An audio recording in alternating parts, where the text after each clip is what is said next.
Adesso devo dare la parola a un ragazzo che non pensavo scegliesse di partecipare a questa assemblea. È un ragazzo che conosco da tanti anni, che è cassaintegrato. È un ragazzo che ha messo a rischio la sua famiglia, perché ha scelto di costruire un movimento di cassaintegrati, di disoccupati, che ha chiamato Sulcis in lotta. Lo vedete tutti i giorni, ogni mattina, ogni santa mattina in cui lui si alza con questi centinaia di lavoratori che protestano, che non vuole rassegnarsi, che vuole liberare, vuole mettere in campo l'energia di un giovane. Lui è Manolo Muretu, è un protagonista vero.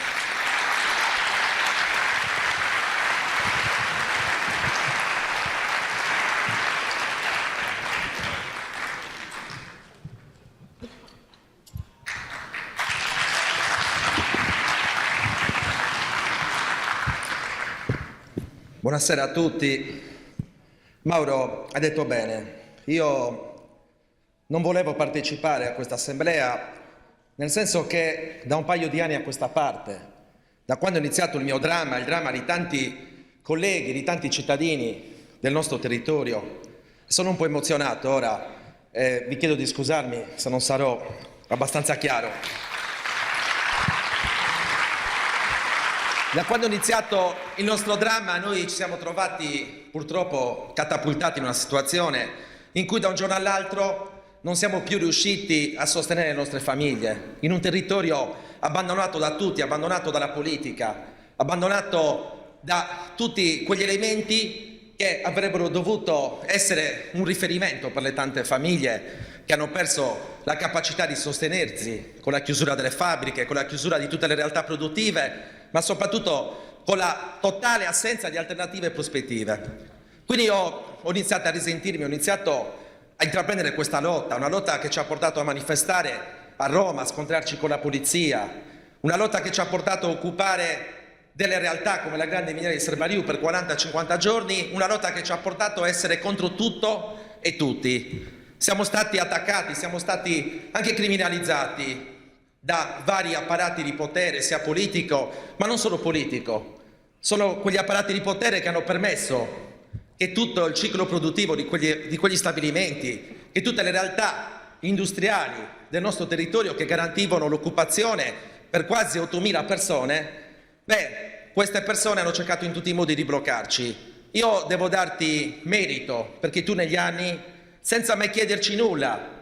dal punto di vista politico-elettorale, sei sempre stato presente nelle nostre lotte, sei sempre venuto a darci il tuo sostegno, hai sempre dimostrato di mettere al primo posto l'interesse del territorio, dei cittadini, l'interesse dei sardi rispetto a quelle lobbies che nel nostro territorio veramente hanno affamato le famiglie. Prima per tutti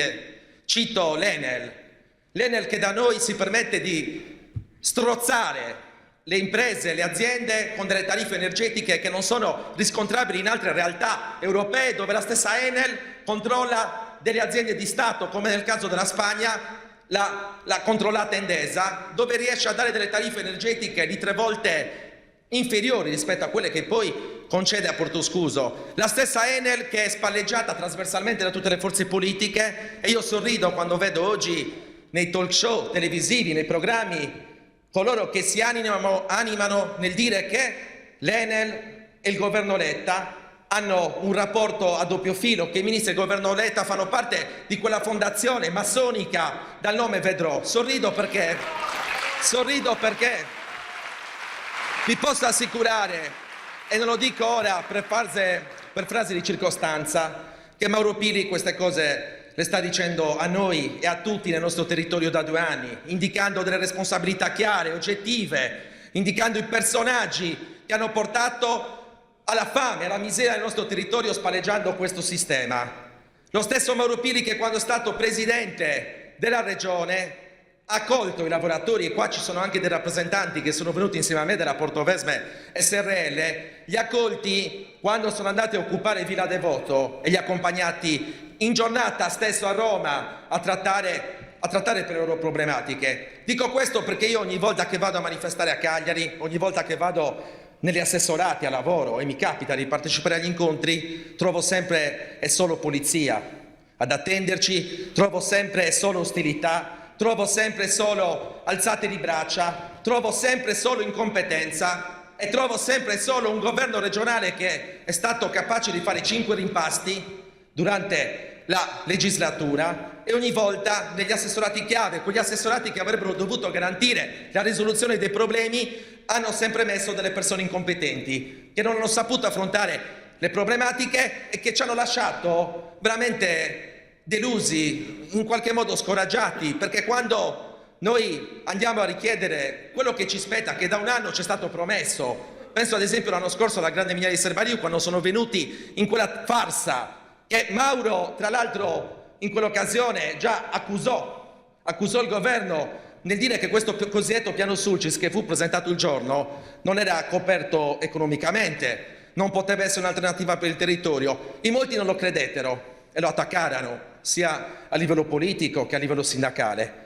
e probabilmente anche tra i tanti lavoratori. Dopo un anno ci siamo accorti che questo piano Sulcis è una farsa, che questo piano Sulcis che doveva sostenere le famiglie, le aziende, che avrebbe dovuto rappresentare un'alternativa, è una farsa. E quando siamo andati a chiedere conti all'assessorato, ci è stato riferito dopo un anno che neanche i progetti erano partiti. Quindi noi veramente ci sentiamo abbandonati nel nostro territorio. E io, ricollegandomi all'inizio, non volevo partecipare più a nessuna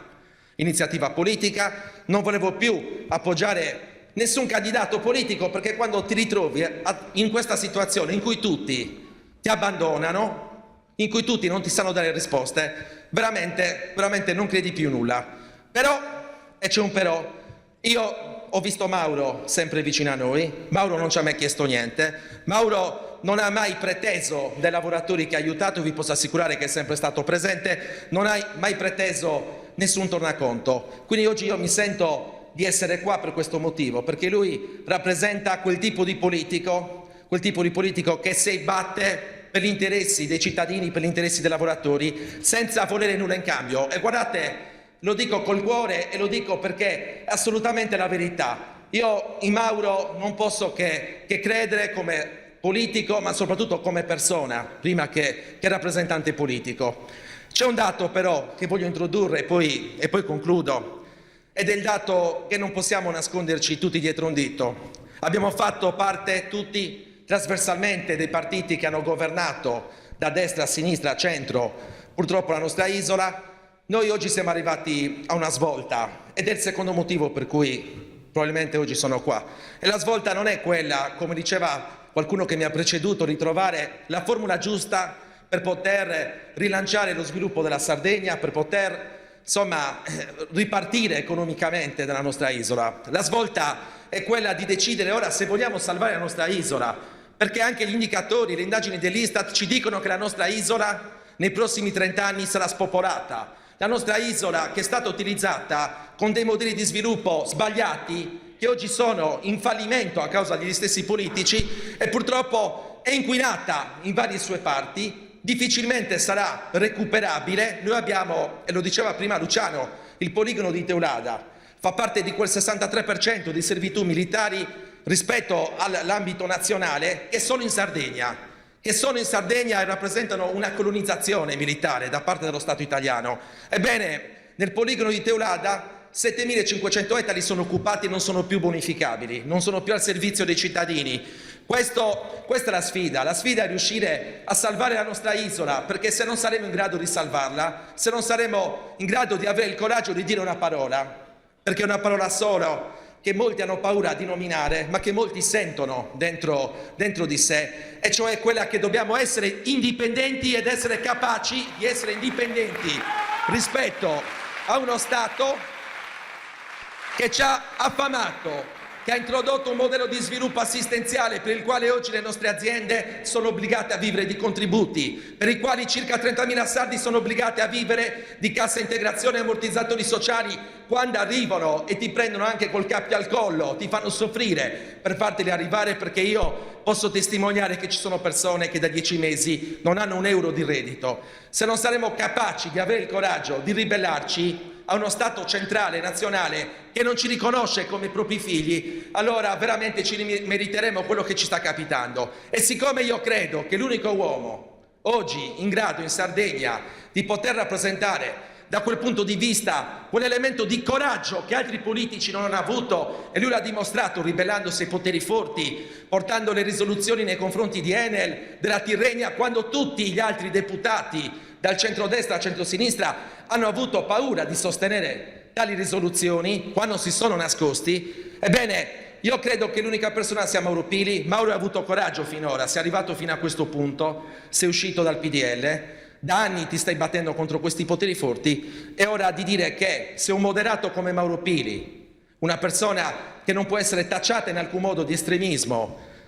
prende posizione in modo forte su questo tema, che è un tema fondamentale, è un tema del futuro, è un tema che in un'Europa che toglie sempre più la sovranità agli stati centrali, è un tema che sarà sempre più attuale. Se un moderato come Mauro Pili ha il coraggio di prendere posizione in modo così netto e forte, io penso che la Sardegna si potrà salvare, altrimenti sarà, credo, molto difficile per noi liberarci dal giogo di questi delinquenti che ci stanno affamando. Grazie.